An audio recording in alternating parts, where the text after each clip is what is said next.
When I was faced with the idea that I would have to create a video about my personal educational philosophy, I felt overwhelmed.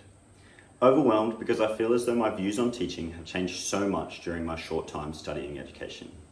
However, I still have a few core beliefs that have remained constant throughout my journey. I believe the purpose of education is to equip students with a solid foundation of knowledge and skills to empower them to pursue whatever their heart desires. I believe in a holistic education, focusing on the social and emotional development of a child, as well as their cognitive and academic growth. Education should not be about social reproduction, but rather a social transformation driven by inclusive practices.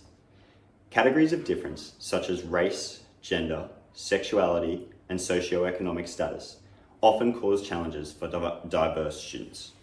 These students may face challenges such as social exclusion, limited access to educational resources, and added psychological stress.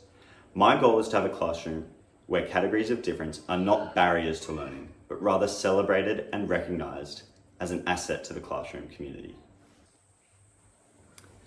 My personal beliefs about education and social justice align with the Queensland Government's inclusive education policy, which states, "Inclusive education means that students can access and fully participate in learning alongside their similar-aged peers, supported by reasonable adjustments and teaching strategies tailored to meet their individual needs.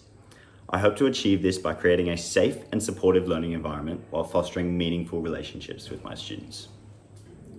Two philosophers that have heavily influenced my educational philosophy are Nell Noddings and Parker Palmer.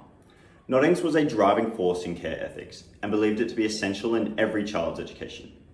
In her view, the act of caring for students extends beyond academic achievement to encompass the whole self and empower students to pursue their interests. Noddings argued, to teach is to care for the students, to help them to care for themselves, and to enable them to care for others. She believed caring was not a one-way transaction, but rather a caring relationship between the teacher and student.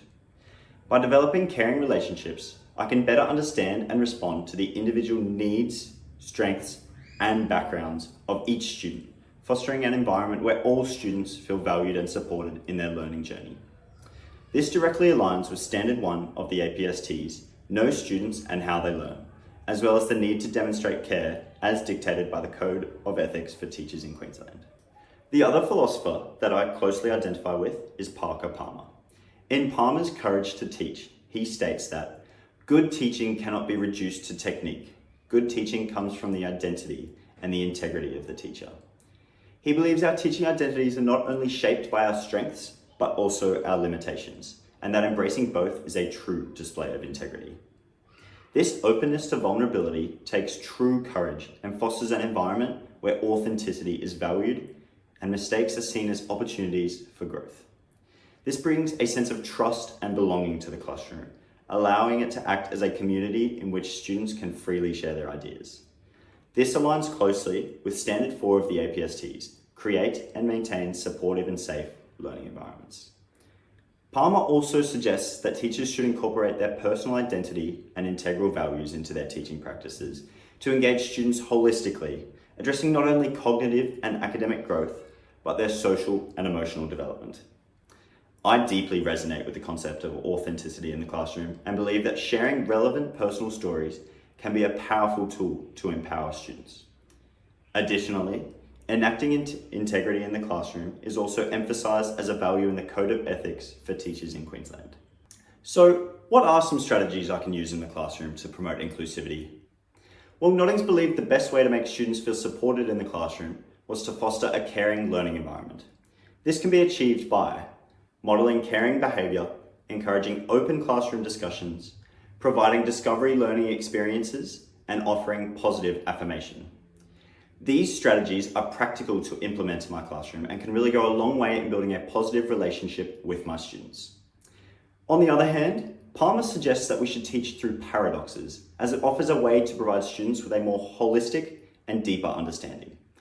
To put this into practice, I would incorporate a mix of traditional and transformative texts in my teaching, allowing students to engage in critical thinking while encouraging open-mindedness. By implementing these strategies into my teaching practice, I believe I can foster an inclusive and supportive learning environment. To conclude, My educational philosophy centres on the belief that all students have the right to feel valued and included.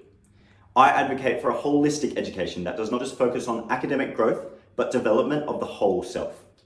I believe by embracing care and authenticity in the classroom, I will promote a positive learning environment and create meaningful relationships with my students. Ultimately, my goal as an educator is for all students, regardless of their backgrounds, to feel empowered to navigate the world with confidence and empathy.